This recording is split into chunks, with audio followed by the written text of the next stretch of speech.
Bueno, Alejandro, ya di una pequeña introducción al tema que nos ocupa y bueno, más que nada me gustaría también eh, que te presentaras, porque bueno, sí te conozco, hemos hablado por ahí en algunas ocasiones, recuerdo en Columna Libertaria, cuando tuve la oportunidad o tuve esta invitación de su parte, bueno, y que fue un halago para mí y fue una experiencia muy buena. Me gustaría también, porque tengo la curiosidad, de cuál es el fin, por ejemplo, de la página que tienes, ¿no? Porque veo que tienes una página, para mi gusto, muy buena, que tiene muy buena información y me gustaría también saber un poco sobre ello. No, gracias por la invitación. Más bien, acá con mucho gusto para servirte a la disposición. Bueno, básicamente mi nombre es Alejandro Boero, como sabes. Fundé esta página Generación Cultura, pero más que una página, yo te podría decir que es poder hacer un movimiento, ¿sabes? Acompañarlo con la necesidad de que las personas hoy en día necesitan informarse de bastantes puntos que cada vez más se vuelven vigentes en el ámbito que atacan y son nocivos, como sabemos. Entonces se me ocurrió, bueno, crear esta página, o sea, transmitir ideas a través de esta página de Instagram, donde comentamos este tipo de cosas, ¿no? Todo lo que es polémico, todo lo que es el tema progresismo, que hoy en día está entrando cada vez con más fuerza. Entonces, no necesariamente ponernos o encasillarnos en un modelo político, sino poder expresar la verdad, ¿no? Poder expresar análisis filosóficos, poder darse cuenta que a veces no necesitas ser de derecha, de izquierda, conservador, progresista, sino para darte cuenta que el progresismo en bastantes ámbitos es inviable simplemente. Entonces, vas más o menos por ahí. De hecho, tenemos una página web donde subimos artículos escritos completos. En la página de Instagram subimos como que resúmenes más didácticos más dinámicos para que la gente pueda visualizarlo. Y nos dedicamos más que todo a eso, ¿no? Estamos diseñando también un programa de caridad para poder ponerlo en práctica aquí en Perú, en la zona rural, en la zona de campo, más que todo para abrir donaciones más adelante, cuando tengamos más movida en las redes sociales, y no solamente poder hacer caridad, sino también poder llevar el mensaje de la defensa de la vida, de la defensa de los valores, y darse cuenta que todo ese tipo de cosas que se promueven hoy en día ataca directamente, eso es importantísimo, ¿no? Y me parece incluso como, bueno, lo que decías, ¿no? Estas ideas que prácticamente a veces como tomar una postura, por ejemplo, conservadurismo, liberalismo, más que, incluso yo lo podría decir, más que importante eso es defender prácticamente, o bueno, defender la verdad, o incluso por ahí llegar o querer buscar la verdad, que es algo que, pues Aristóteles, ¿no? Incluso en la filosofía griega se ve mucho. Y tocando el tema, por ejemplo, de la cultura o lo que tú, te podría decir, bueno, no páginas, sino que como este medio informativo, eh, bueno, yo creo que lo importante, incluso lo digo como un apenas fundador de una fundación, porque realmente sí es algo complicado desde el inicio, incluso de gente que a veces no quiere ayudar o a veces que sí quiere ayudar, pero bueno, con las tareas cotidianas que uno tiene también es complicado.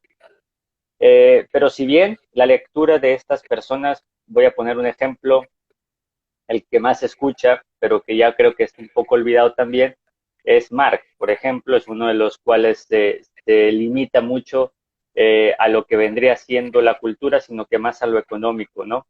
Entonces, a mí me gustaría, no sé, compartir en uno a uno cuál es la importancia de tener esa lectura. Es decir, no de conocerlos como fueron como personas, sino las ideas que transmitieron, cómo influyen poco a poco en lo cotidiano. Supongamos, no sé, cuando hablas de justicia, voy a poner un ejemplo, cuando hablas de justicia te dicen, bueno, la justicia, ¿cómo es, cómo debería ser la justicia? Y muchos dicen, bueno, la justicia debería ser igualitaria. Incluso yo a veces hago esa pregunta, ¿la justicia es mejor siendo igualitaria o desigual? Y me dicen, bueno, es mejor igualitaria, cuando realmente la justicia por sí sola viene siendo hasta desigual, porque no todos tienen las mismas capacidades en el sentido de adquirir, no hablando de la vida, de adquirir, por ejemplo, un empleo, porque algunos, por ejemplo, son buenos para programar, otros son buenos para escribir, otros son buenos incluso hasta para diseñar. Entonces, la justicia va en pos de lo que tú poco a poco te vas desarrollando también. Me gustaría, pues, con esta primera intervención que nos, bueno, igual el compartir uno a uno, como te digo, no como un monólogo, sino que cuál es la importancia de leer o introducirte un poco, si no todo, por el tiempo que cada uno tenga, de estas lecturas, por estas ideas que ellos postulan y cómo impactan poco a poco en lo cotidiano. Claro, bueno, claro, básicamente como tú estás diciendo, ¿no? Habría que entender también en una primera instancia quiénes son estas personas, ¿no? Porque si bien es cierto, lo quieren desprestigiar por el trabajo que hicieron en su momento, y bueno, ok, se entiende, pero hay que analizar que no es un trabajo mal hecho. De hecho, es un trabajo bien hecho, pero no necesariamente orientado hacia el bien. De hecho, Marx fue un intelectual de primer grado, un intelectual abstracto de una forma increíble, y sus ideas son reivindicadas y vigentes hasta el día de hoy. Entonces, habría que entender y comprender su dialéctica, ¿no? ¿Por qué lo hace? ¿Por qué se basa en eso? Porque entendemos nosotros que según la filosofía básica, por ejemplo, básica, se nos explica que la libertad y el libre albedrío tienen una diferencia muy profunda. Entre la libertad no es hacer todo, la libertad es orientarse en libertad a hacer lo correcto. Y es lo que mismo decía Aristóteles y Sócrates, por ejemplo, que hablaban eso sobre moral a Nicómaco, es un libro muy, muy interesante de Aristóteles. Y él explica esto, que la libertad y el libre albedrío son muy diferentes, porque la libertad no es hacer lo que te plazca, sino es que la libertad es trabajar en son de lo correcto. El libre albedrío es la capacidad de discernimiento entre lo bien y lo mal. Entonces aquí es donde entramos en la moral. Y la moral va a ser para todas las personas, siempre va a estar orientada hacia el bien de forma natural. Ahora, que alguien decida no hacerlo posteriormente por cinco juicios, etc. Entonces, en una primera instancia siempre va a ser así. Entonces, si nos orientamos hacia el bien y queremos vivir en libertad, la igualdad no la puede regir una persona, porque al alguien poder regir algo sobre los demás está imponiendo una especie de superioridad. Entonces, es como, y esto es uno de los primeros pilares que ataca directamente el marxismo, ¿no? El comunismo. Lo ataca directamente porque va contra la libertad. Es una ideología bastante nociva que busca suprimir esa parte del hombre, la libertad, ¿no? La propiedad privada, bueno, todo lo que venga por añadidura, ¿no? Pero básicamente eso, y eso es como una primera instancia que te lo puedo mencionar. No sé, ¿qué opinas? Sí, no, y tocando el punto de la libertad, también está propiamente lo que vendría a ser, perdón, el impacto que tuvo este dicho, ¿no? Como que el hombre libre, siendo que voy a hacer esta analogía, en la Revolución Francesa realmente ese era el lema, o ese era la frase que más se utilizaba, que vamos a ir a favor, que vamos a ir a buscar esa libertad. Incluso en México también tuvimos ese problema históricamente no desde que vinieron los españoles, sino que cuando el poder lo quería adquirir una parte de los criollos o de los mestizos que existían aquí en México, querían tener ese poder, y para obtenerlo a los indígenas le decían, bueno, vamos a ser libres. ¿Por qué? Porque aquí estamos siendo oprimidos. ¿Por qué? Por los españoles. Es un tema muy interesante. ¿Por qué? Porque si vemos lo que decía un historiador incluso de la época, y para ser más exactos, este historiador era estadounidense y era liberal. Y cuando llegó a México, él mismo vio en los números que vivían mucho mejor los indígenas mexicanos colonizando los españoles que, por ejemplo, los europeos, hablando de Londres, hablando de Francia, hablando de Alemania. Decía que los indígenas tienen mejor hasta sueldo, tienen un sueldo muy bueno. Entonces, ¿a qué voy con esto hablando de la libertad? Que se le decía con un discurso que la libertad era lo más importante, pero era una libertad mal entendida, como tú bien decías, un más bien, y acá lo voy a hacer, como un convencimiento a una sociedad que vea a un opresor de que, mira, es que no te está dejando, que incluso, y en papel lo ponen, que vivían muy bien. Entonces, tener como que ese ejemplo de la libertad es muy importante, porque cuando no se entiende qué es, a veces caemos en el error de que, bueno, nos prometen una libertad, la cual es más una conveniencia para un sector que para realmente la comunidad en sí. Y yo creo que de ahí viene a lo que Lenin decía, o sea, la libertad para qué, es decir, ¿para qué quiero la libertad? Yo puedo tener la libertad, pero bueno, esta libertad la puedo utilizar mal. Para esto ocuparía primero la verdad. ¿Por qué? Porque esa realmente me va a dar un razonamiento más lógico y un razonamiento más exacto de lo que la libertad, ¿para qué la voy a utilizar? Porque todos podemos ser libres, pero quien utilice la libertad mal se puede perjudicar a sí mismo. ¿Por qué? Porque no conoció entonces principios, como decías, y citando muy bien a Aristóteles, estos principios que son propiamente del humano. Yo creo que es algo importantísimo y me encantó el punto que tú utilizaste. Claro, tienes totalmente la razón. O sea, hay un malentendimiento y eso es lo que busca el marxismo. El marxismo no está equivocado, o sea, no se equivoca a propósito, o sea, no se equivoca sin saberlo, ¿no? Se equivoca, entre comillas, intencionalmente, porque busca confundir con las definiciones de las personas.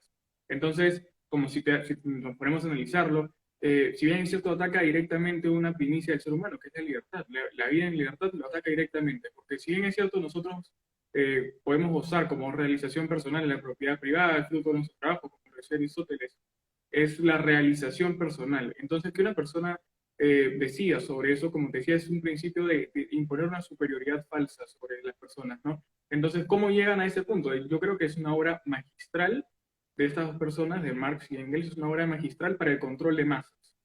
Les funcionó increíblemente bien, tanto así que hasta el día de hoy lo único que han tenido que hacer diferentes intelectuales de inferior grado, segundo o tercer grado, lo que han hecho simplemente es modificar la dialéctica inicial para adaptarla al mundo de hoy en día, ¿no? Porque la dialéctica es la misma, es la dialéctica marxista, la que usa el feminismo, ¿no? Las oprimidas y los opresores. Igual como funcionaba en su momento con el obrero y el proletariado y el burgués, ¿no? Lo mismo. Entonces, es una especie donde buscan cambiar eso, adaptarlo a la fecha actual, moverlo, y con ese sentido te das cuenta de que no es una obra que estuvo mal, simplemente lo que hace es mover, movilizar masas. Entonces, habría que analizar qué tan nocivo puede ser eso para las personas que son atacadas por ese comunismo y que hoy en día estamos viendo en Latinoamérica como está tomando bastante fuerza de nuevo. Y la gente se asusta, ¿no? Se asusta cuando viene de forma con el martillo y la hoz, ¿no? Viene como realmente es, ¿no? Pero no se asustan porque no se ponen a analizar cuando realmente ataca por otras partes con otra careta encima, ¿no? Cuando ataca con otro tipo con un maquillaje, podemos decirlo, de otra ideología progresista o algo que utiliza el mismo control de masas para la gente, ¿no? Los opresores y los oprimidos. Y va bastante por ese lado que tú me decías de la búsqueda de la verdad. De hecho, la búsqueda de la verdad es uno de los principales fundamentos del ser humano. Todo ser humano por naturaleza, por orden natural, por ley natural, está llamado a buscar la verdad, lo siente, lo hace. No, nadie se lo enseña, sino es que lo busca hacer, ¿no? Y esto lo reivindica inclusive la neurobiología, diciéndonos que el ser humano sí, si bien es cierto, busca la verdad, la busca encontrar, no necesariamente la va a encontrar, pero es el deseo que existe. Entonces, en esta búsqueda de la verdad, es donde llegamos a la parte espiritual del ser humano. Y esto es lo primero, uno de los pilares que ataca directamente el marxismo, al querer eliminar la religión, al querer secularizar. Y es un movimiento secularizador, y está escrito inclusive en el Manifiesto Comunista, donde busca abolir la parte espiritual del hombre para enfocarla en el supuesto nacionalismo, supuesto patriotismo, que son distintos, ojo, pero busca orientarlo en eso, ¿no? Como diciendo, la parte espiritual no puede ser una entidad superior, una deidad, no. Tiene que ser del amor a la patria, entonces aparenta ser bueno, pero si te pones a pensar, como siempre sabemos que el marxismo suena bonito, pero no necesariamente lo es, y ahí te das cuenta que lo que busca va más allá, busca eliminar la parte espiritual del hombre. Entonces, si te estás tumbando uno de los pilares importantes de la fundamentación, de la sustentación del ser humano como tal, que esto lo dice, eso está escrito en la filosofía aristotélica y lo reivindica la misma neurobiología. Entonces, si esto lo ataca directamente el comunismo, entendemos que no puede ser viable ni filosóficamente ni por ningún lado. Entonces, yo creo que por ahí está uno de los problemas más grandes. Y hoy en día se ve orientado en la sociedad actual, en donde mencionar a Dios vendría a ser ridiculizado totalmente. Cada quien es libre de mantener las creencias que desee, sí, ok, lo sabemos. Pero qué extraño, ¿no? Que algunas cosas sí y otras cosas no. Y esto es un problema que lo está haciendo cada vez más profundo, este tema del comunismo. Y bueno, interesante, porque si vamos a la filosofía de Kant, él tiene una filosofía muy categórica, incluso hasta cierto punto muy estricta, porque él contaba en su libro, en la fundamentación de la metafísica, él contaba, por ejemplo, de una persona que iba a la tienda, entraba a la tienda y bueno, esta persona entraba, pero él pensaba, y así lo pone, él pensaba que queriendo robar algo, es decir, en su pensamiento tenía a su persona queriendo robar algo. ¿Y por qué no lo hizo? Porque cuenta que él entra a la tienda y no roba nada realmente. Bueno, Kant en su filosofía, para él eso está mal, porque por el simple hecho de pensarlo, ya está sobrando mal. Es decir, algo moral, algo que está dentro de la cabeza, algo que no se puede ver. Y aquí voy con lo que decías en lo espiritual. Muchas veces confunden, y ese como vendría siendo el problema, confunden la espiritualidad, es decir, la persona siendo que tiene un alma, a lo que decía en la filosofía, esta alma, la cual es inherente al ser humano, o sea, están conectadas, no es bien entendida, porque si explicamos en la verdad, en la búsqueda de la verdad, qué es un pensamiento o qué vendría siendo incluso, o mostrar un pensamiento dentro del cerebro humano, es imposible verlo. Pero ahí está, porque lo estás pensando entonces, significa que no somos solo materia, somos otra cosa. Eso no se puede negar filosóficamente, incluso la ciencia tampoco lo niega. Habrá otros que dentro de la, bueno, dentro de los médicos, por ejemplo, hay quienes están a favor del aborto y quienes no, pero no por ello quiere decir que los que estén a favor tengan la verdad absoluta, ¿no? O sea, probablemente erren en algunos puntos, que probablemente sí, y sí lo hacen. Entonces, a lo que voy es esto, a que te venden una espiritualidad actualmente ahora un poco, por ejemplo, más astral. Es decir, hay personas que tienen este tipo de ideología. Ahora, ese tipo de ideología no es atacada propiamente por un sector, como lo vendría siendo un culto religioso, hablando propiamente del cristianismo, hablando, por ejemplo, de los evangelistas, etcétera. Ese sector no es atacado. ¿Pero por qué no es atacado? Porque tiene un discurso distinto. Si nos vamos, por ejemplo, a la nueva era, un libro que es el bestseller de, se me fue el nombre del autor, pero se llama El poder de la hora. Es un libro que si tú lo ves en Amazon está agotado.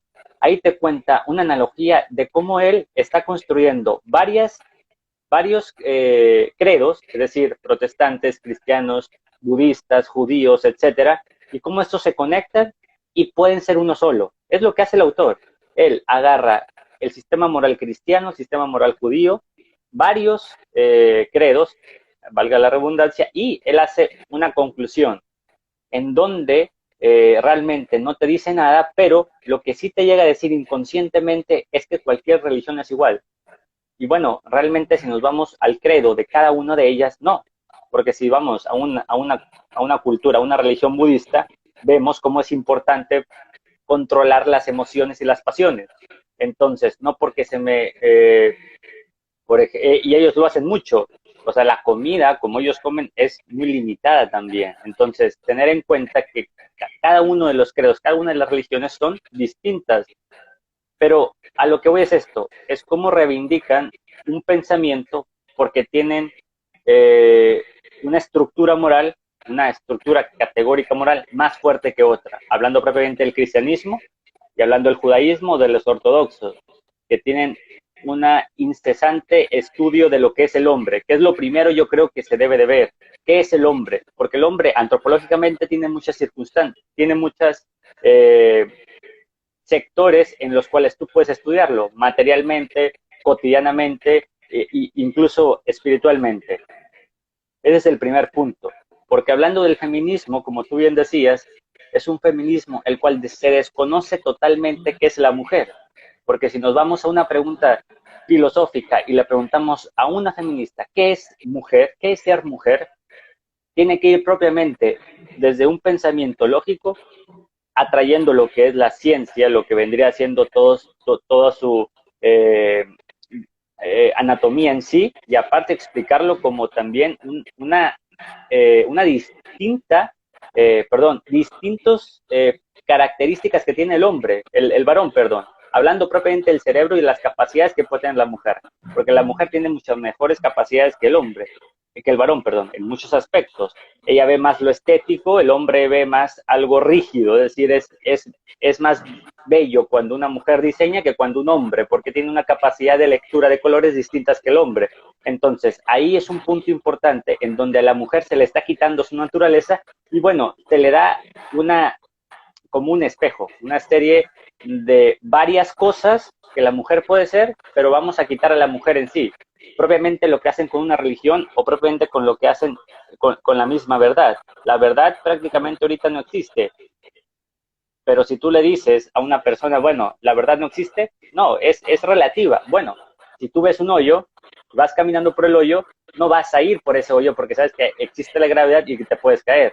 Ahí sí entonces es donde existe la verdad. ¿Por qué? Porque existe una gravedad, existen principios físicos los cuales no te van a permitir flotar por ese hoyo. O vamos a ponerlo un poco más en el sector privado. La verdad es relativa. Ok, bueno, cuando estás en una compra-venta, una compra de una acción, una venta, tienes que hacer un análisis matemático. Y no es que vas a decir, bueno, es que no importa cuál compro o no, porque realmente todo es relativo, voy a ganar o perder, pero mi cartera va a estar igual. No, porque si tú compras una acción, la cual tú sabes que esta puede tener, no sé, un índice exponencial en contra de lo que tú crees, bueno, en la cartera se ve reflejado. El número puede cambiar y puede bajar. Entonces, ahí sí existe una verdad, ahí sí existe un estudio. Incluso hoy en día me podría poner a pensar o afirmar que existe más verdad en el sector comercial privado que en el sector incluso cultural educativo, porque en lo educativo te dicen, bueno, es que no importa las verdades, digo, porque yo estudio derecho y es lo que me dicen, bueno, si vamos a un juicio en donde estén de por medio, por así decir, bienes, pues no es como que los bienes no valen nada. Una casa, por ejemplo, de una persona tiene un valor y esa tú tienes que defenderla. Y si pierdes, pues la va a perder. Y no es como que la verdad en sí es relativa, no, eso no es relativo, porque hay una situación cotidiana que te está diciendo que la verdad sí existe y sí importa. Cuando tú vas y compras algo, tienes que pagarlo. No le vas a decir al señor, mira, es que yo pienso que tengo un papel y esto es dinero. Y es que es relativo, porque el dinero no existe. No, o sea, tenemos... Y esto es un poco absurdo lo que estoy diciendo, pero es que la realidad es en sí así.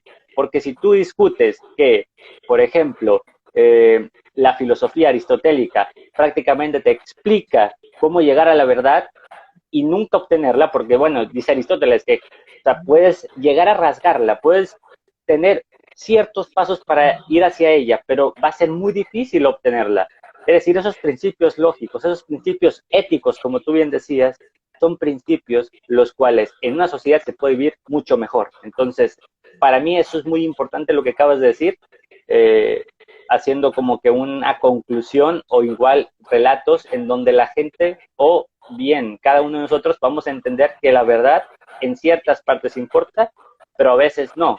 Y ahí es el cúmulo de ideas, de ideologías que parten del marxismo, en el sentido de que le dan propiamente, como tú dices, de más autores después de Marx, cómo es que con esta misma dialéctica van haciendo distintos tipos de discurso para que vayan apegándose a la sociedad que se vive.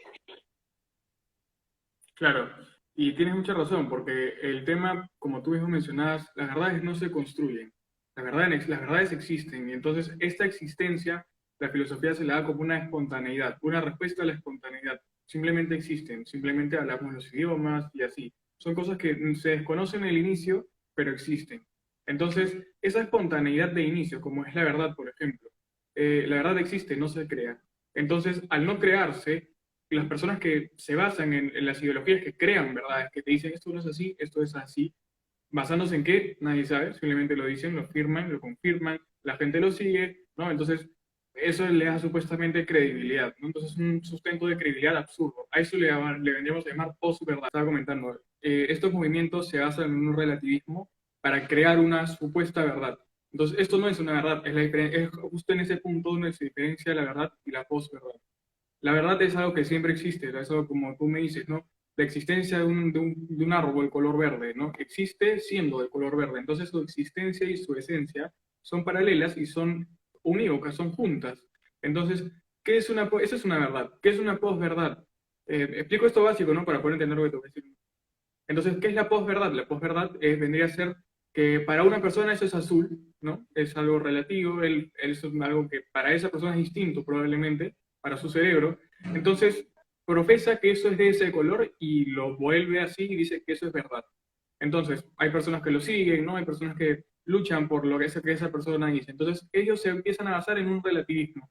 Entonces, crean una verdad basándose en un relativismo. Entonces, esto no se puede llamar verdad, sino se llama posverdad. Todos los movimientos que se han basado en posverdad son las ideologías que conocemos que a lo largo del tiempo han fracasado como el marxismo y ha matado a innumerables personas, o simplemente incongruentes, ¿no? Que simplemente dañan la perspectiva de lo que ellos defienden, como por ejemplo el feminismo. Dañan la imagen de la mujer, destruyen la imagen que ya existe de la mujer, de lo que se ve, de lo que se concibe, de lo que le gusta a las personas usar, vestirse, verse de forma natural, quieren destruirlo para basarlo en los gustos de supuestamente lo que ellos profesan. Entonces es un ejemplo de la dialéctica marxista, que es, por ejemplo, Marx, básicamente, lo que era el manifiesto comunista en su momento, que es el comunismo neto, clásico, que querían eliminar esa faceta que las personas tenían de que, bueno, tenían que trabajar para comer y las personas que tenían una mejor posibilidad económica tenían que contratar a ese tipo de personas para que sustenten sus ingresos. Entonces, claro, era una libertad en el ámbito general, ¿no? Igualdad de oportunidades para trabajar y libertad de resultados. Entonces, esta dialéctica marxista varía eso a volverlo igualdad de resultados, igualdad de oportunidades. Entonces, como sabemos que por naturaleza no va a haber igualdad de resultados, sino que alguien tiene que regirla, ese ahí es donde existe el error. Porque qué bonito suena la igualdad, pero ahí chocamos con la pared de que no es una igualdad, porque alguien lo tiene que regir, ¿no? Entonces, ese alguien rompe la cadena de lo que es igual. Entonces deja de ser una igualdad. Esa desigualdad que se genera para supuestamente regir una igualdad sin libertad, ya vendría a ser un movimiento erróneo, de una, porque te das cuenta que están atacando el primer pilar de la libertad del ser humano, la propiedad privada, bueno, y te pueden enumerar la lista, y por otro lado están creando una posverdad diciendo que esa es la igualdad, ¿no? Que él lo controle, que una persona lo controle. Entonces, eso es una posverdad, se está basando en algo que esa persona considera, en este caso Marx y Engels, en lo que escribieron. Entonces, una ideología que su fundamento está en la posverdad no puede ser viable en lo absoluto. Y está, a no ser que Marx sea un intelectual más fuerte que Aristóteles, que Platón, no sé, pero bueno, ya nos podríamos poner en las falacias de autoridad, ¿no? Pero es el hecho que te digo que simplemente es inviable, ¿no? Analizándolo nosotros, ¿no? Ni sin necesidad de citar aquí, citar allá y ponernos en el lenguaje técnico y complicado, simplemente nos damos cuenta que es inviable por donde lo quieres ver, ¿no? Ataca directamente lo que el ser humano se sustenta por el hecho de que quiere vivir en libertad, tener propiedad privada y etcétera. Sí, y aquí voy a tocar dos puntos importantes. El primero vendría siendo lo que tú decías, a lo que tú decías. Un profesor a mí en una clase decías un ejemplo muy puntual. Tenemos dos casas. En una vive una familia que tiene un hijo y en la otra igual. Pero la única diferencia es que el papá de una de las casas, bueno, él sabe dos idiomas, sabe francés y español. Y el otro papá, bueno, nomás sabe español. Es decir, están en la misma casa, misma colonia, incluso van a la misma escuela los niños. Es el ejemplo que nos puso el maestro. Y ahí nos explica la diferencia que vendría siendo esta igualdad a la que tú te referías. La igualdad en un sentido que todos tenemos las mismas oportunidades, sí, pero bueno, habrá uno que destaque más que otro. Entonces, hablando de una igualdad materialista, es a veces muy imposible. Eso es por un ejemplo. Por otro lado, y esto lo leí en un libro de Michael J. Sandel, es un profesor, un catedrático de Harvard, excelente libro y excelente curso que da sobre la justicia, y él explica en una sesión, como por ejemplo, en su libro también lo redacta, en la Segunda Guerra Mundial no había personas, en la segunda o en la primera, no recuerdo acá, pero lo importante es esto, que ya no había soldados, es decir, ya no había personas que quisieran ir a la guerra, por X o Y razón. Entonces, lo que se utilizaba mucho, o este marketing que se le dio, para que las personas fueran a pelear por su patria, etcétera, bueno, se hizo toda una estrategia de marketing para que las personas pudieran ir a pelear. Pero eso no es el punto, porque dentro de ese proceso de marketing también había personas que tenían que ir a la fuerza porque les tocaba. Entonces, a los que les tocaba, que tenían recursos, ellos vendían su puesto para, es decir, ellos ponían en venta su puesto para que otras personas vinieran, bueno, yo te doy a ti $4,000 porque vayas a la guerra por mí. Es decir, las personas que tenían la capacidad de hacerlo económicamente tenían esa libertad en el sentido de que, bueno, ellos no van a la guerra, ¿por qué? Porque tienen la capacidad. Y hay un debate muy interesante en eso, porque ahí entran intereses realmente incluso filosóficos, pero también muy técnicos, en el sentido de que, bueno, lo justo que sería que la persona fuera a la guerra porque le tocó o porque tiene la capacidad de, porque produce, vender su puesto para que otra persona vaya por él. Eso es muy interesante ponerlo en un debate porque ahí entonces se pierde el sentido material, porque la persona tiene derecho de hacer con sus bienes lo que quiera. Incluso hasta su misma, por ahí, disculpa por la llamada, eh, incluso en el sentido de que, bueno, lo material importa sí, pero también en el sentido patriótico, porque tú vas a ir a la guerra y porque tú fuiste elegido, bueno, tienes la responsabilidad de ir, pero la vas a quitar, ¿por qué? Porque, bueno, no quieres ir a la guerra a morir porque tienes unas altas posibilidades y, bueno, estás en venta tu puesto para personas que sí ocupan el dinero y ellas van a la guerra por ti. Es un tema interesante en ese sentido, hablando propiamente de la justicia y de la igualdad, porque hablar de igualdad así como si fuera 2 más 2 es 4 es muy fácil, pero no se tiene que llevar a ese grado. Y se me hace a mí que no han profundizado en lo más mínimo, hablando propiamente de la Constitución de México, y por ahí en algunas constituciones que he leído en países latinoamericanos, hablan de la igualdad como si fuera algo tan sencillo y tan simple. Realmente no lo es así, porque si fuera tan sencillo y tan simple, ese debate que se puso en discusión en la Segunda Guerra Mundial, en la Primera Guerra Mundial, y que actualmente se sigue debatiendo, incluso Michael J. Sandel da una enorme explicación de por qué el debate es importante, ahí te das cuenta que realmente es más complejo de lo que parece. Incluso yo no podría decir que tome una postura, si está bien o está mal. ¿Por qué? Porque hay circunstancias que pasan dentro de la persona que realmente el por qué no quiere ir a la guerra sería algo muy importante también aclararlo. Entonces, mi punto simplemente es este, ver una ideología como si fuera algo tan sencillo y tan simple, ver una posverdad como si fuera algo tan sencillo y tan simple, y enseñarla como si fuera algo tan simple, cabe en la responsabilidad, yo creo, de incluso de una mala praxis, perdón, y una ética que se tendría que cuestionar, porque cuando un maestro desconoce la verdad y enseña lo que desconoce, sería algo, para mi gusto, no ético, porque tendría que conocerlo en todo caso. Porque si no, bueno, está operando de una mala forma. Y aquí termino citando una encíclica de León XIII que él dice que la historia enseñada verídicamente es algo importante para los jóvenes, porque si no se enseña verídicamente la historia, va a pasar tiempo en donde la historia, el joven ya no la va a volver a retomar. ¿Por qué? Porque a veces por el trabajo, por los proyectos, por la familia, etcétera. Y se va a quedar con una mala idea de personajes históricos que fueron realmente héroes y no los va a reconocer porque no se le enseñó. ¿Y de quién es la responsabilidad de quien no les enseñó? De la persona que está educando. Por eso la educación propiamente es buena. Y aquí te voy a dar nomás el último punto. Lenin pensaba lo mismo. Incluso por ahí todo lo que viene siendo la Unión Soviética se interesaba mucho en la educación. Hay una frase muy bonita de, no me acuerdo qué revolucionario era, que la dijo. Yo, o sea, en una clase, si un maestro enseña matemáticas, yo sé si es rojo o no es rojo. Es decir, conllevan el punto a que la educación parte también de una postura política. Entonces, la postura política que tenga el mayor poder económico, fáctico, etcétera, va a ser quien va a liderar prácticamente en cualquier aula de clases. Eso lo vemos y lo voy a decir porque realmente es algo increíble. En México, cuando hubo la revolución aquí en los años prácticamente 1857 cuando empieza, 1829 cuando se termina, ahí hay una postura política muy fuerte ante la libertad. ¿Por qué? Porque los que eran más en el sector político, quienes eran más, o la ideología que imperaba, eran los liberales.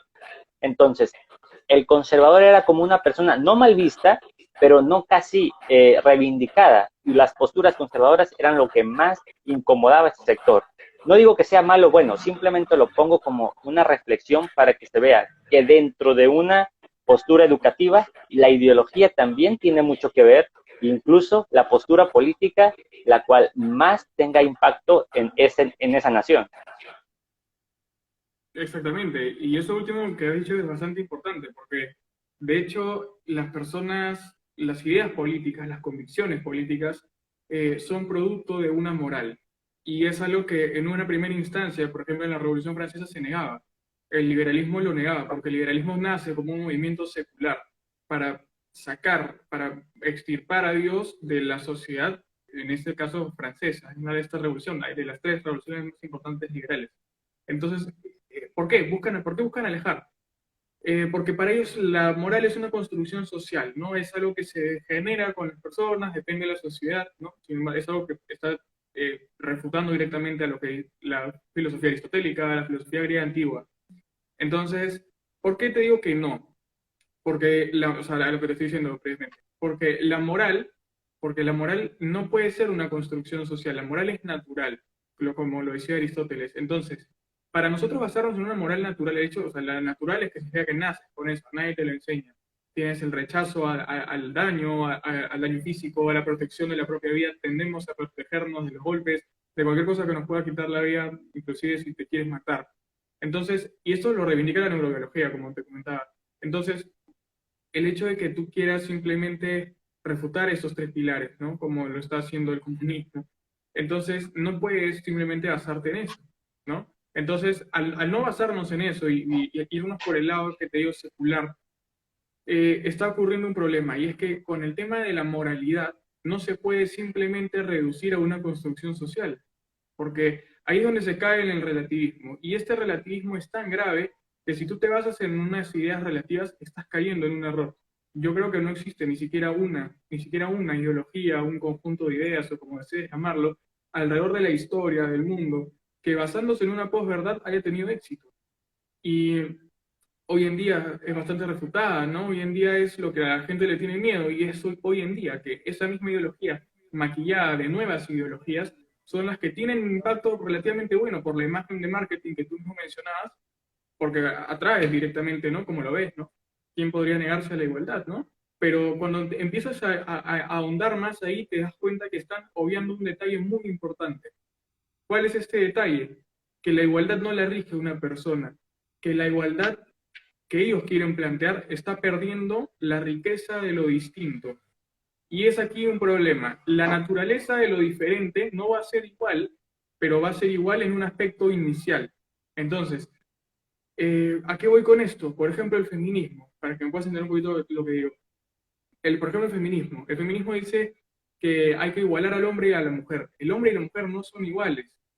Y no significa, la diferencia de dos individuos no significa que uno tenga que ser superior al otro, no significa que uno tenga que oprimir al otro, simplemente que es la riqueza de lo distinto, y en eso falla el feminismo, por ejemplo.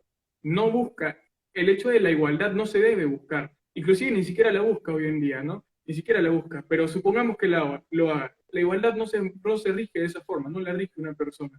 Existe la riqueza de lo diferente, y esa distinción de dos factores, el factor A, el factor B, las mujeres, los hombres, en este caso el feminismo, ese es el error filosófico en donde caen. Igual, por ejemplo, en todas las políticas públicas que el feminismo saca, ¿no? Basados en la dialéctica marxista, ¿no? Quieren imponer lo que ellos creen.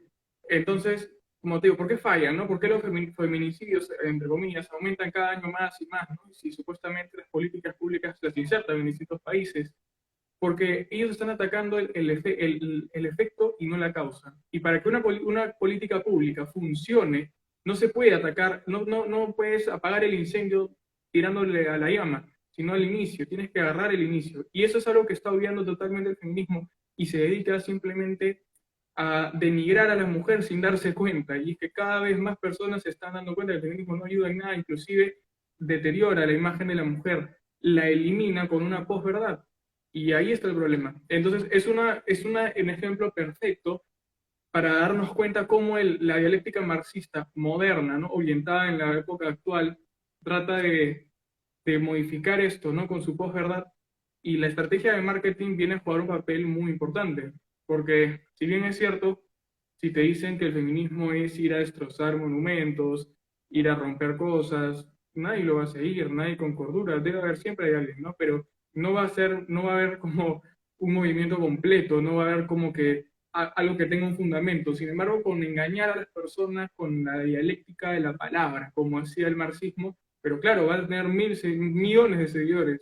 Y es por eso que el comunismo ha trascendido año tras año, porque entendió y fue una obra magistral de lo que es el engaño en masa, la manipulación de las masas, ¿no?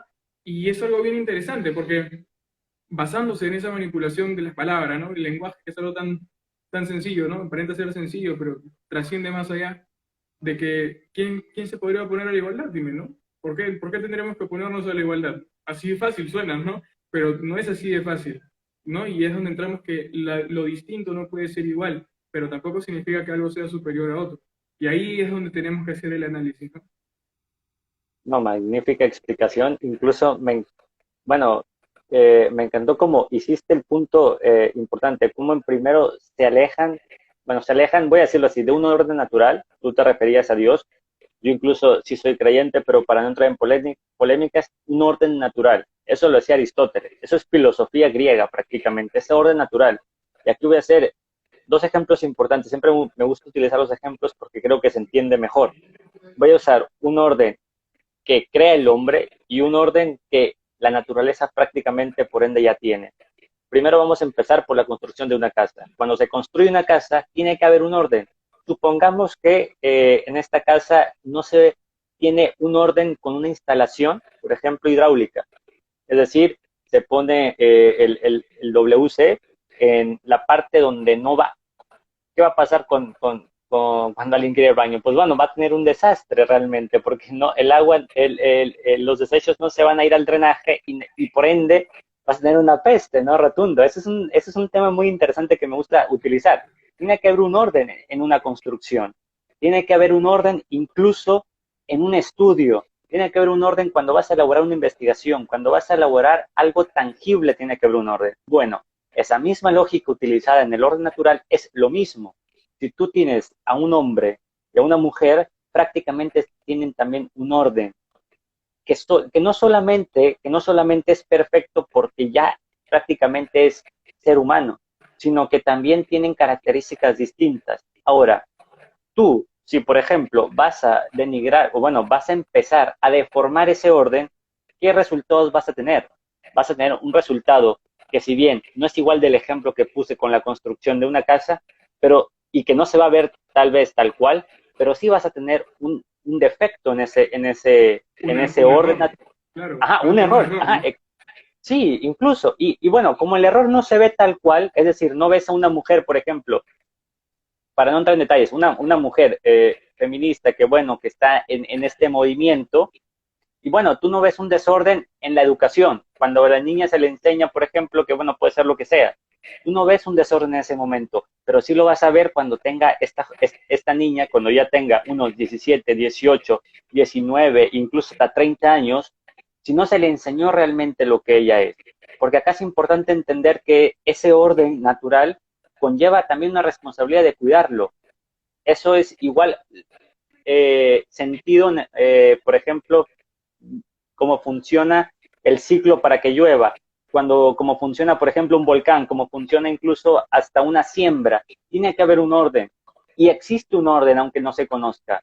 Es lo mismo con el ser humano, solamente que pareciera que el ser humano es caído del cielo de la nada y cuando se le quita ese valor, ya no se estudia esto. Y es importante saberlo también, porque cuando tú quitas el valor intrínseco que tiene el ser humano, que antes se respetaba demasiado, antes me refiero incluso a principios, hablando antes de Cristo, que se respetaba demasiado, y ahora prácticamente es como una cosa más, como una máquina más, como una computadora más. Cuando tú materializas al ser humano, cabes en el error de construir no solamente la vida de él, sino la vida de un conjunto de personas, en donde en lo legal también tiene una responsabilidad, incluso hay efectos, y como tú dices, errores y principios fundamentales. Cuando se va a legislar, no se está legislando para un conjunto de personas, se está legislando para un cúmulo de votos o para un cúmulo de oportunidades de un sector. Es decir, ya no se toma en cuenta la comunidad, ya no se toma en cuenta la persona que se queda no sin trabajo, que se quede sin un salario digno. Es decir, ya no se conlleva esa responsabilidad. Acá tenemos legisladores que dicen que prácticamente con 200 pesos diarios o 300 pesos diarios se vive. Bueno, vamos a ver números, no vive realmente con eso. Y los mismos legisladores saben que ellos no viven con 300 pesos, pero se vende esa idea porque no se toma en cuenta el valor propio del ser humano. eso conlleva a un desorden natural realmente, no propiamente del mundo en sí o de la galaxia, etcétera, pero sí antropológico, es decir, que conlleva algo intrínsecamente que va puesto en el ser humano, como vendría siendo su valor, pero también su vida en sí. ¿Por qué? Porque si no se toma en cuenta su vida integralmente como debería ser, no se va a tomar ni siquiera en cuenta cuando se postule o se vote para una ley. Y eso es importante saberlo. Y todas de los efectos. El efecto de que se apruebe el aborto en distintos países no es propiamente la ley, no es propiamente la votación, son las consecuencias de una malformación de lo que es la vida humana. Simplemente, bueno, yo lo pongo como ese concepto, como ese ejemplo, o como una conclusión, porque para mí el que se desprenda al ser humano como una cosa, bueno, de ahí ya vienen unas consecuencias que, bueno, son y que terminan siendo que el niño por nacer no tiene un valor, no tiene valor ninguno. Exactamente, eso que me dices es importante, ¿no? Porque no podemos, de nuevo el relativismo, ¿no? No podemos reducir al pensamiento de cada uno, que siempre va a ser distinto. Entonces, tiene que haber un inicio absoluto, ¿no? Y es aquí donde la pregunta de bastantes personas es, ¿no? ¿La moral entonces vendría a ser absoluta o relativa? Entendemos que el juicio de valor, que vendría a ser más la ética, ¿no? Yéndonos por ese lado, es que lo que cada persona considera en su vida, aplicado para su vida, podría ser relativo, sí, bueno, ¿no? No necesariamente relativo, pero subjetivo. Pero si regresamos a la moral, hay que retrocedemos un poquito más, ¿no? Y es importante hacer ese tipo de análisis para poder comprender lo que está bien y lo que está mal, ¿no? Y es algo básico. Y saber que la moral, por ejemplo, ¿por qué podría ser absoluta? Porque todo ser humano tiene un orden natural, y es lo que tú mencionabas, ¿no? El orden natural, la naturaleza de las cosas. Entonces, la capacidad, por ejemplo, del ser humano de protegerse a sí mismo, de preservar tu propia vida, ¿no? Esa inclinación natural a preservar tu propia vida, nadie te la enseña. Naces con eso. Los reflejos es un ejemplo científico, si quieres llamarlo así, ¿no? Que es algo en lo que se basa la neurología. Los reflejos, uno siempre tiende a eso. Entonces, eso nadie te lo enseña. Eso no necesita una posverdad de una ideología.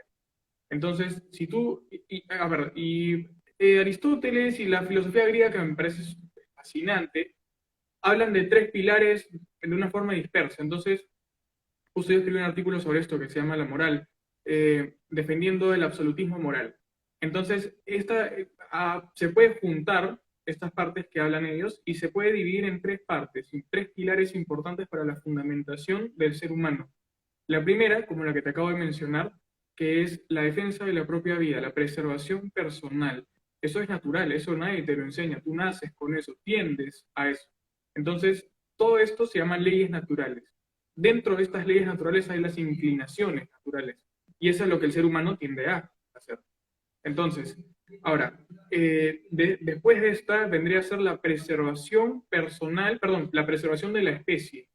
¿Qué vendría a ser la preservación de la especie? Incluye dos cosas, dos sistemas, que vendría a ser la inclinación natural que tiene el ser humano a la reproducción, que eso es natural, nadie te lo enseña, florece, nace, se desarrolla cognitivamente en nuestro cerebro. Y por último, la preservación de tu entorno, el hecho del rechazo al daño a las personas que uno estima afectualmente, ¿no? Es un rechazo que no te dicen, hey, está mal que le hagan daño a tu padre, a tu madre, a tu hermano, está mal. No, nadie te dice que eso está mal. Tú lo rechazas, tiendes a protegerte, tiendes a cuidar tu entorno. Y por último, es la búsqueda de la verdad. Y esta búsqueda de la verdad incluye bastante, porque es esta búsqueda de la verdad donde se coge estas dialécticas marxistas, todas las que están, que van por este lado, ¿no? Estas ideologías, es que en esta búsqueda de la verdad es donde fallan, porque la búsqueda de la verdad del ser humano tiende a buscarla, eso es natural, no te dice que hay verdades absolutas, ¿no? Ni nada de esas cosas, pero sí podemos razonar y llegar a la lógica, a través de la lógica de que probablemente sí exista, ¿no? Los colores, etcétera, ¿no? Cosas simples. Entonces, todo ser humano, nazca en Lima, nazca en México, en la China o donde sea, va a tender al rechazo de estas cosas negativas y la aceptación y la inclinación natural a estas cosas positivas. Entonces, ¿qué es lo que viene posterior? La crianza, ¿no? La forma en el entorno en el que crece. Entonces, eso que sí se construye socialmente, porque sí es una construcción con su entorno, no es la moral. Eso ya vendría a ser más allá, como más inclinado por el lado de la ética, por el lado de lo que cada quien considera correcto o incorrecto, lo que hace o lo que se acostumbra a hacer, sin embargo, no es lo que en una primera instancia probablemente se inclinaba a, ¿no? Entonces, ahí es donde partimos de las inclinaciones morales y las inclinaciones inmorales. Y es por eso que también podemos darnos cuenta que el aborto es totalmente inmoral. Es totalmente absurdo querer que una propia madre mate a su propio hijo, ¿no? Es un rechazo a eso. Entonces es donde, si te lo plantea así, esta ideología, la gente lo va a rechazar en su mayoría, ¿no? En su mayoría van a decir, yo no quiero matar a mi hijo. Entonces es donde quieren poner y jugar con el sentimentalismo de la dialéctica marxista. Y regresamos nuevamente al tema inicial del comunismo. Es ahí donde manipulan a las masas, mueven masas con la manipulación del lenguaje.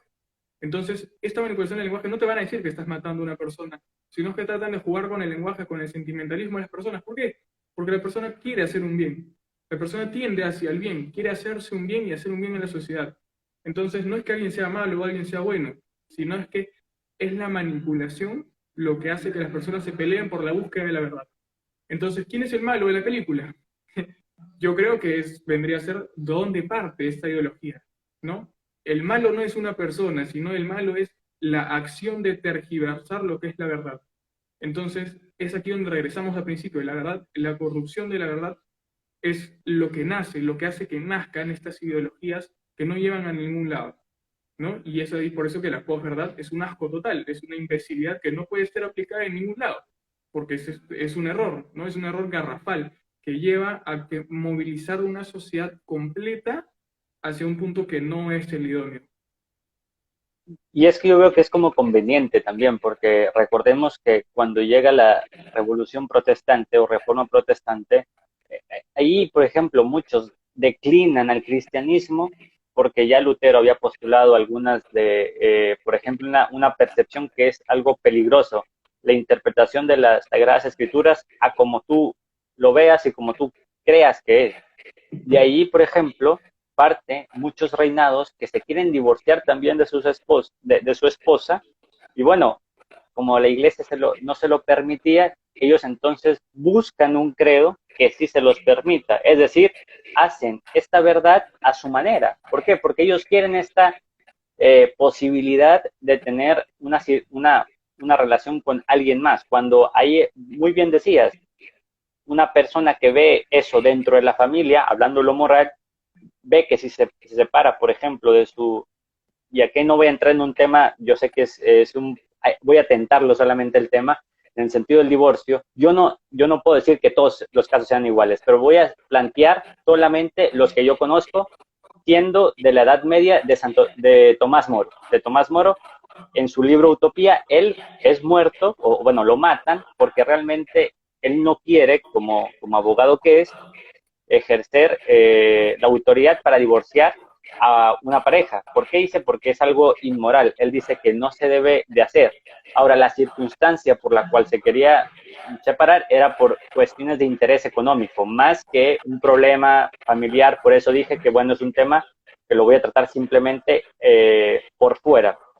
Eso es importante y un ejemplo muy importante es ponerlo porque hoy en día se quiere hacer lo mismo con la verdad o con una filosofía política moral. ¿Por qué? Porque, bueno, vamos a utilizar la movilidad de las masas en el sentido que les conviene. ¿Por qué les conviene? Porque van a tener muchas verdades.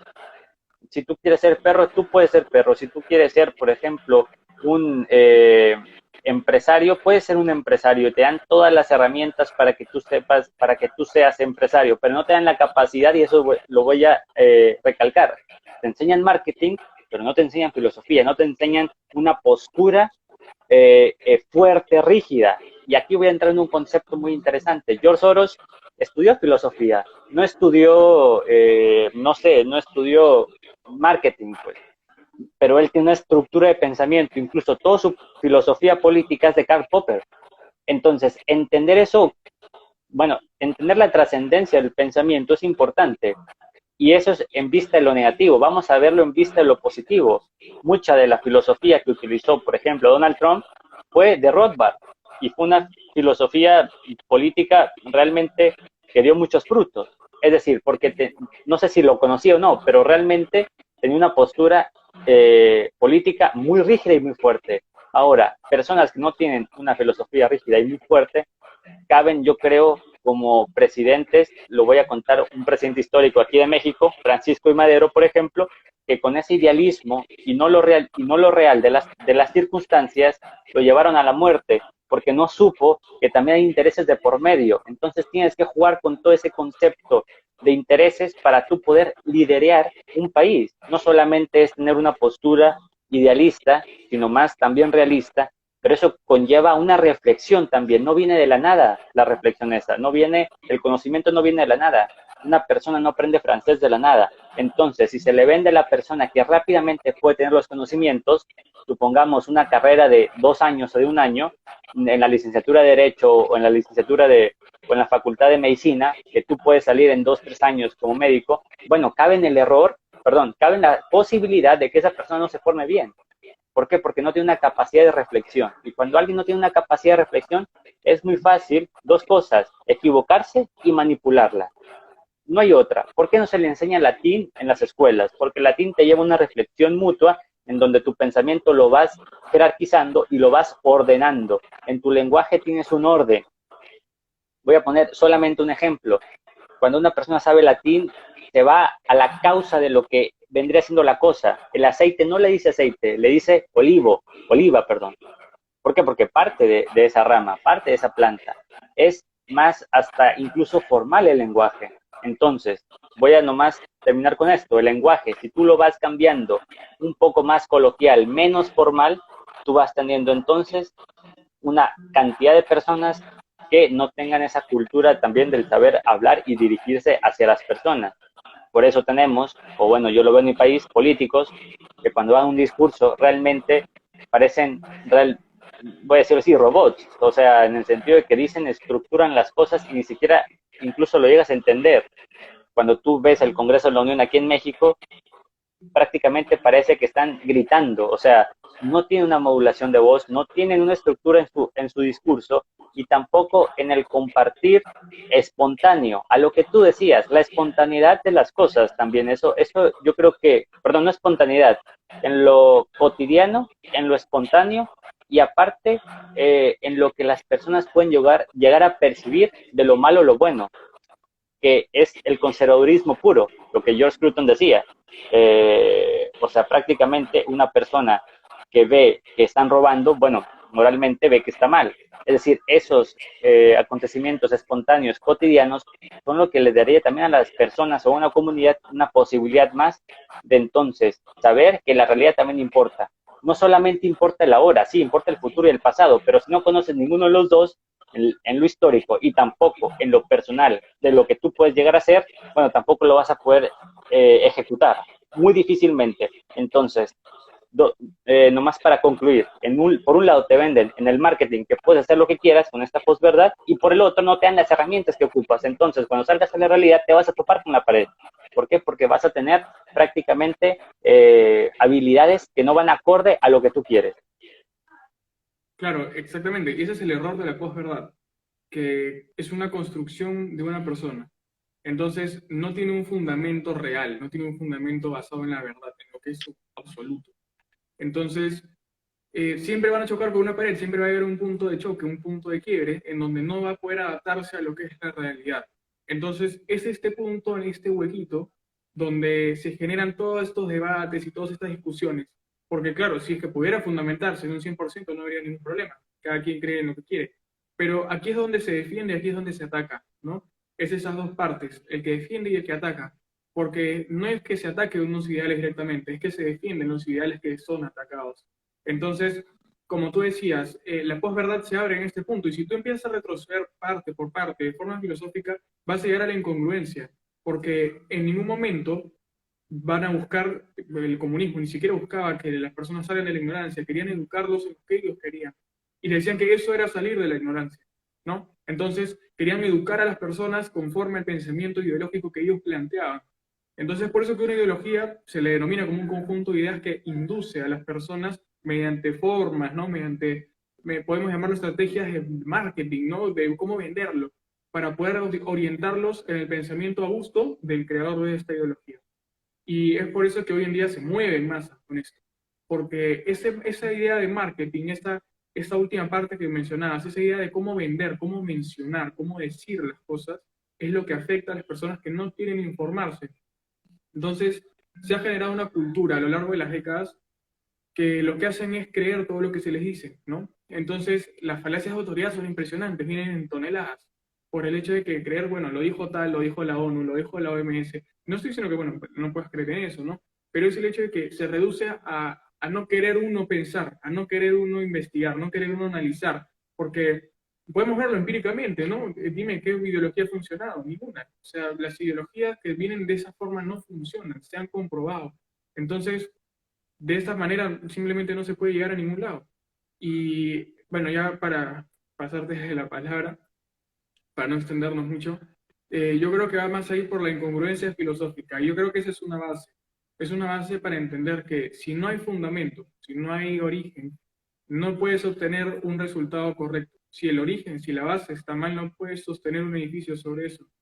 Entonces, y es algo más o menos en lo que se basa estas ideologías, y como el comunismo, que es el tema central que estamos tocando, filosóficamente está mal, es inviable. Entonces, esta inviabilidad genera que nos basemos en una posverdad, y la posverdad no llega absolutamente nada. Y un ejemplo de eso son todas las ideologías que hoy en día plantean de forma marketera cosas que, si te pones a analizar de forma filosófica, son totalmente nocivas para la sociedad.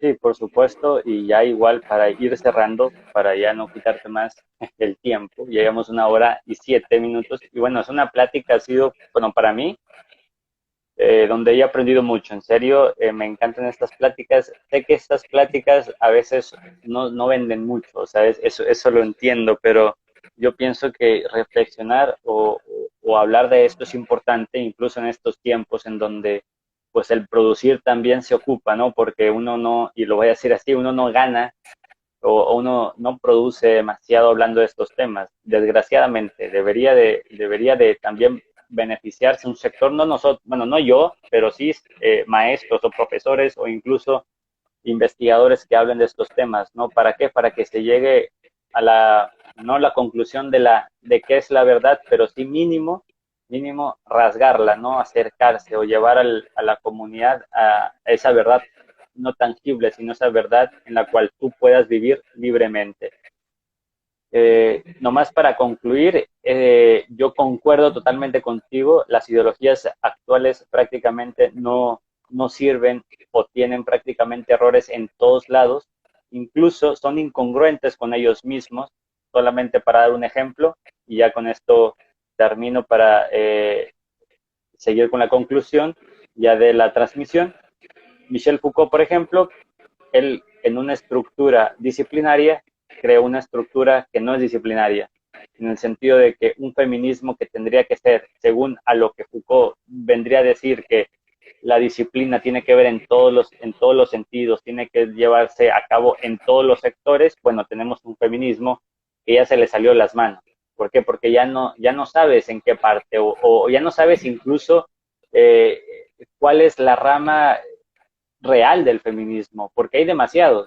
Incluso se pelean entre ese mismo movimiento, se pelean porque unos que son más radicales que otros, bueno, yo no soy tan así, mira, yo estoy a favor del aborto hasta las 12 semanas, yo estoy hasta las 25, o sea, etcétera. Es decir, tienen ese tipo de discurso que no está ordenado e incluso incongruente en sí mismo.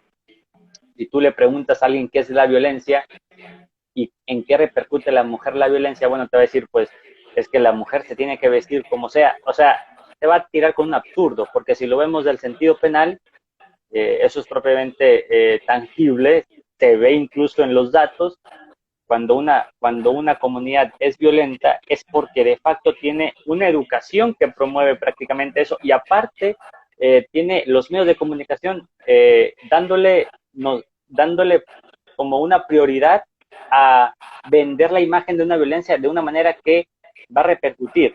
Hablo propiamente de la, de la mafia. Aquí, por ejemplo, en México, muchas series de televisión, bueno, promueven prácticamente esto. se quejan por un lado de la violencia, pero por otro la promueven. Entonces, son incongruencias que culturalmente, filosóficamente se tienen que tomar en cuenta cuando se debate también en el sentido de que si vas a postular una ley para el feminicidio.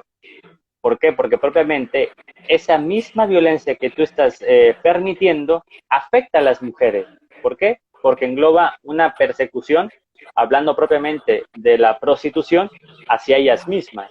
Entonces, es un problema integral en donde la misma ideología tiene incongruencias a lo que tú muy bien dijiste. Y ya para cerrar la plática, en serio fue un gusto, Alejandro. Por ahí, como dije al principio, hemos tenido algunos diálogos, si bien más personales. Este es el primero que has sido en vivo y me dio gusto. En serio, yo ya tenía pensado hacerlo, pero bueno, por las ocupaciones que he tenido no me di la oportunidad de poder contactarte y bueno, tener este diálogo que me pareció a mí muy fructífero, sinceramente. Y en serio, es un agradecimiento total de tu tiempo, de la atención y también del espacio que me diste en tu página de Instagram para poder promover estas ideas y empezar a hablar un poco más de temas pues más filosóficos en el sentido de la ideología o de las ideologías que existen. No, más bien gracias a ti por la oportunidad de poder conversar, en verdad es un enriquecimiento total, ¿no? Y tú que tienes bastantes conocimientos en este ámbito filosófico, increíble. Más bien gracias. Y bueno, más bien te pido disculpas, ¿no? Porque hemos tenido un engagement un poquito, un poquito alto. Y es lo que pasa es que aquí en Perú ahora estamos un poco complicados, ¿no? Con el tema de las elecciones y esto que estamos a punto del mismo, ¿no? La corrupción, por otro lado, se utilizan por ahí, ¿no? Y justo ahorita están en debate presidencial, que hasta ese momento empezó. Entonces, por eso el engagement entiendo que está un poquito bajo, pero bueno, te quedas totalmente invitado para otra oportunidad, poder hacerlo desde la página esta. Otro día estamos en contacto, podemos coordinar para poder seguir hablando, porque este tema es tan extenso que quedan cortos estos lives. Y más bien, te agradezco por tu tiempo, te agradezco por la dedicación y